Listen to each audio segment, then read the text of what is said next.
This election is a campaign based on fear versus a campaign based on hope. And that line is a very unifying line, because if you ask a liberal, they'll say, yeah, you're right. That is happening in this election. And if you ask a conservative, and they'll be like, yeah, I agree. But the minute you ask them to identify the candidate that aligns with each of those lines, that's when the disagreement comes in. But I have to say, I've seen Pierre Poilievre going out massively over the past couple of weeks talking about how he wants to bring hope to Canada, how he wants to bring down crime, how he wants to stop scammers scamming senior citizens. He talks about how he wants to institute his plan to get more home building and more investment into our country so that people can be better off, can afford a home, and be able to get ahead in life that they haven't been able to do over the past 10 years. And then you have Mark Carney, who's running a campaign on Trump bad. He's the worst. America's trying to take us over. We are going to become the 51st state. But don't worry, I'm here to make sure that doesn't happen. That is the difference between the two different campaigns. And again, you can disagree. You can also say Poilievre's been like, oh, Trudeau and the Liberals, the lost Liberal decade. And you can say that that's politics of division. Maybe. But that also stating fact is also not wrong. But the idea of glamorizing and bringing in hyperbole about America coming in and taking over Canada is just bad faith politics. And that's what we're witnessing more of. We see today Mark Carney doubling down on the rhetoric that America is going to take us over and that we as Canada need to help reshape the global financial picture. Before we do that, make sure to take the time to like, share, and subscribe to this show and this video. It really helps kind of get the voice out, especially in such a crucial election. It's helpful to get these videos out to the other side of the spectrum who can be exposed to another argument and another way of thinking that they're not seeing in the mainstream media. Any type of sharing, any type of liking really helps out a lot, and subscribe really helps if you haven't already. Now let's get into the show. Mark Carney doubling down again on the fact that we cannot trust the United States. Trump is trying to fundamentally restructure the international trading system. In the process, he's rupturing the global economy. And that 80-year period when the United States embraced the mantle of global economic leadership, when it forged alliances rooted in trust and mutual respect, and championed the free and open exchange of goods and services and ideas, is over. There is no going back. We, in Canada, we will have to build a new relationship with the United States. And Canada can help design the global trading system with like-minded countries. So there you have it there. Donald Trump is restructuring the global trading system. And he's not wrong. We talked about this last week, where Donald Trump, what he's doing is, this is his big screw you to the globalists and what guys like Mark Carney and people who are behind him are trying to do. Trying to align politics and politicians with billionaires to essentially take over full industries and to put people under the boot so they can never own anything again. They have to rely on these corporations, rely on these billionaires. That is what Donald Trump is trying to fight against. At the same time, trying to fight against China, trying to bring back manufacturing to the United States, and trying to re-strengthen the U.S. in trading, and trying to renegotiate deals with other countries so that America isn't reliant on anybody else but themselves. And this is offensive to the billionaires. This is offensive to the elites in the world, because they make money on everything being shipped to China and slave labor, creating all their goods and then sending it back to the US and Canada and the West to buy. And that's how they make their money. And that's how guys like Mark Carney make their money. That's why Mark Carney's so invested in China. That's why he's had so many relationships with people in China, because and has done so much business in China, because his investments rely on China. That's why we haven't heard anything about the tariffs. We haven't heard any taken offensive tone against China, but has only gone after the United States. And this is him here saying, we are going to help reshape the global trading system. Donald Trump's trying to do his thing. We're going to help reshape it on our terms. What have I been saying? We are seeing two ideas clash on the global scale, and our election is front and center to it all. You have Donald Trump trying to restore nationalism to not just the United States, but by result to other countries. And then you have guys like Mark Carney who are trying to keep the globalization agenda alive. This is just a paper he wrote back in 2018. where he talked about developing economies. It says, while estimates vary, most suggest that over $1 trillion in additional investment annually for decades will be needed to build green energy in emerging market and developing economies. To meet this need, we must turn billions in public capital into trillions in private capital by scaling blended finance, catalyzing standalone private capital flows, and building new markets.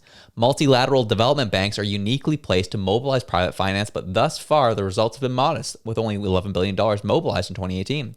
To orchestrate a step and change, financing capacity requires 4 incentives. Private commitments from the GFANZ working group will build on initiatives to secure commitments of significant private financing capacity for projects to advance the net zero transition in emerging market developing economies. We'll skip down here to country platforms. The public and private sectors are coming together through initiatives such as Global Investors for Sustainable Development and the Climate Finance Leadership Initiative to build country platforms that will help address specific needs and broader challenges. With private finance focused on achieving net zero, country platforms must integrate Paris-aligned NDCs to attract capital at scale. Projects consistent with long-term country strategies that are certified as Paris-aligned are more likely to attract private capital and less likely to be subject to project risks, including changes in regulation. Again, this whole marriage between the private corporations and government. And he goes on to kind of break it down further as he goes into carbon credits there. This is the world that Mark Carney is trying to usher in with all his elite connections throughout the world, especially with China. And Donald Trump stands in the way of these plans. And that's offensive to him. And he's trying to leverage Canadian nationalism and insecurity that Canadians feel about our neighbors to the south as a way to gain power and be able to be in a position of decision-making to push this agenda forward. As we saw last week, him with all of his supporters, look how hyperbolic he gets in order to drum up fear, anxiety, hatred, and doubt about Americans and what Donald Trump is trying to do to Canada, supposedly. The relationship we had with the Americans, these guys weren't wrong. They want us to be the 51st state. They want to break us. They want to break us so they can own us. They want our resources.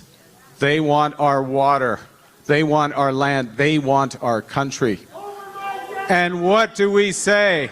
You don't have to die. You don't have to die. Never. Never. Just listen to the tenor and tone of that statement. They want our resources. They want our land. They want us to be the 51st state. These guys weren't kidding. They want to own us. You can hear the anxiety in the crowd when he says that. Someone says, "Over my dead body." He turns around and laughs. "We don't have to die." Well, the way you're making it sound, you're making it sound like people are going to have to take up arms and have to fight against Trump in the United States. That's what you're making it sound like. I've even talked to my liberal friends who've gone as far as going online to seeing how they can acquire firearms so that they can stand their ground and fight an invasion from the United States. They've actively been trying to find ways to own guns to be able to do that. That's how far this mentality and this narrative has been pushed among liberal and far left supporters. It's concerning. And all because he wants to gain control to push his global elite connections and take over more control over our economy, over how we do business, over our resources, and take more autonomy away from people like you and me. And I get, Josh, you're saying the same thing he's saying here, but you're saying about him versus you saying about Trump. I'm like, yeah, I agree. I hear you. But I'm just looking at what he's been doing behind the scenes, things that he's been saying and also not saying. And everything he's invested in are all investments that have actively trying to take autonomy away from people. Brookfield in housing, Brookfield in heat pumps, Brookfield in home building, all looking to own housing in Canada so they can rent it back to people. His plans, if you remember, you hear clearly, he doesn't say that he's not trying to invest in home ownership. He's investing in home building. His friends at Brookfield are going to own those homes and rent it out to Canadians. That's the plan. That's what he's trying to do. And that's why there's such a conflict between him and Trump. Trump stands in the way of him and his buddies' plans. He doesn't like that. He doesn't want that. So he's trying to drum up all this fear, anxiety, and hatred, vitriol towards him. And he talks about this whole green economy and how he's pushed it forward. If you remember him saying way back when of how important the carbon tax is to Canada. Far, carbon prices have been applied sparingly. They've been set far too low. in the single digits on average globally, well short of the estimated $80 to $100 a ton needed by the end of this decade to keep us on track to net zero. The carbon tax is important. And even then further in this conversation, he doubles down on the importance of the carbon tax on people and on the industry. Yet today, you wouldn't know that from his campaigning. He talks about how the carbon tax is actually not done what it's supposed to be doing in terms of bringing down emissions. Look at the emissions reductions that come from the consumer carbon tax alone. It's about 6%, six, of the overall emissions reduction. So it's something, but it's not very much. And so the vast majority of emission reduction work is being done by the large emitters, the large polluters. And what we've done there is tightening the carbon market, creating a new system where they are paying for emission reductions of households, so a positive incentive there, reinforcing investment tax credit and other element approaches to drive that clean energy investment. Remember, 80% of final emission reduction comes from final demand for energy, so it matters what happens in the energy system. We're driving that. Obviously, his focus is going to be on the industry. It shouldn't have really been on the people, yet he talked about how it needs to increase on the people. And if we go back to what we started off the show with, saying that Canada needs to help reshape the global system and do so without the United States, we're going to look at some numbers. And you tell me how that's going to be possible. So this was our latest data on our trading numbers with several different countries. United States and China and Mexico being the top three. We do close to $1 trillion of trade with the United States, and it's likely only increased since then. We do close to $120 billion in trade with China. Mexico is to 54 million, drops from 969 billion to 54 billion. Drastic drop. So when you look at these numbers, so you have US that's close to $1 trillion. The next closest one's China at close to 120 billion. And then you have the EU and everybody else that makes up these smaller numbers.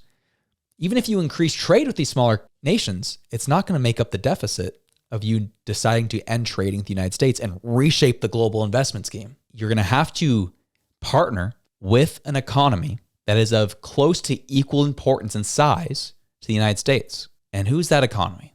Who's that country?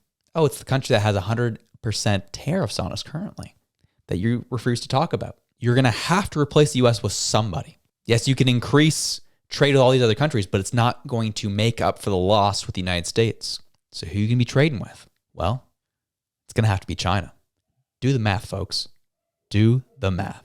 So with this BS narrative that we are somehow going to leapfrog the United States and we're going to work with all these other countries or try a more significant role in the global trading scheme, at the same time, we're going to go and we're going to fight the United States. We're going to have elbows up and we're going to show Trump who's boss, and we're going to continue this crazy rhetoric that somehow we are going to do some serious damage to the United States through this, even as they decimate us in the process. As I said, I didn't say that we wouldn't hurt them with reciprocal tariffs, but it's going to do a heck of a lot worse to us than it's going to do to them. And that is starting to show. Honda made some announcements today that's directly impacting our workers here in Canada, specifically in Ontario. And the reason they cite for what they're doing will be very interesting for you to see. CBC covers it here.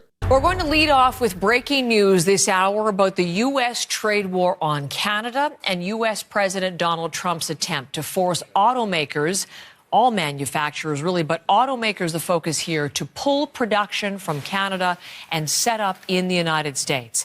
There is a story out of Japan this morning that CBC News is working to confirm, but the Japanese news outlet Nikkei is reporting Honda Canada is considering moving some production to the United States out of Canada. Now, Honda Canada's plant is in the Ontario city of Alliston, and our CBC News drone has been flying over this. This is just northwest of Toronto. Nikkei is reporting this morning that Honda Japan is considering shifting production of the CR-V and the Civic sedan to the United States.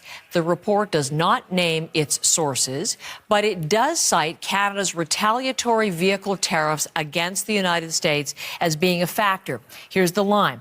Canada has hit back with a retaliatory tariff on car imports from the United States, and as such, Honda will examine cutting back on the number of cars exported from the United States to Canada and gradually shifting to local production. That is a quote directly from the Japanese article. Well, there you go.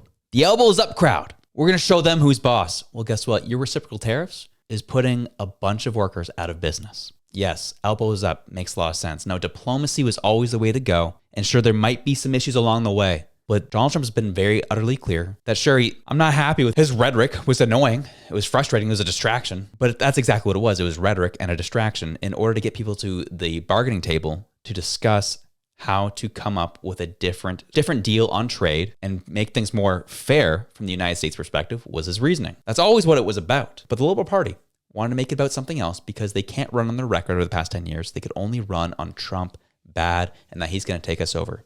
So you compare what Trump actually wants, compare what you heard from Mark Carney saying that Trump actually wants to take us over and wants to our resources, our water, our land, and it was always about deals.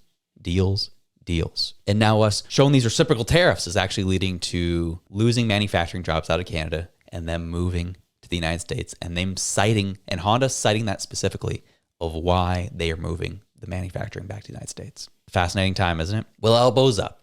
And with that being the case, we will be jumping on live tonight with Reg, and we'll be discussing more of Poilievre's campaigning, what he's been bringing forward, some really interesting things there, and more issues that are coming up with freedom of speech and those issues. And we'll be talking about all that tonight, and we look forward to seeing you. So anyways, have yourselves a good one. I'm out.